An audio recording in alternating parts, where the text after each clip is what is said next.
It's the end of the world as we know it. Had an awesome kickoff to a new series called Game Over this week.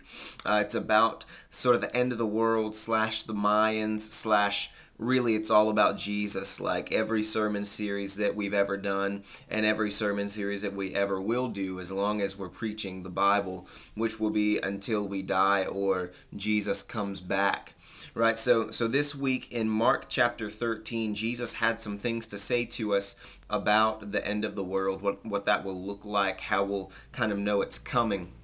And Pastor Nathan gave us some great takeaways from this text, but in my opinion, he also gave us a really good framework for how to process the endless speculation surrounding this issue of the end times. All right, he kind of led us in truth to say, rather than processing endlessly and speculating endlessly about what the end is going to look like and how we'll know it's coming and how close it is, instead, we should just live in the reality that Jesus is coming back. So we need to be mobilized to tell people about his gospel so that we've done our part to help prepare people for when he does come back or for when their time on earth runs out. So instead of being fearful and buying freeze-dried foods, we can tell people about the gospel and display for the world the hope that we have in Jesus by not being stressed out about it.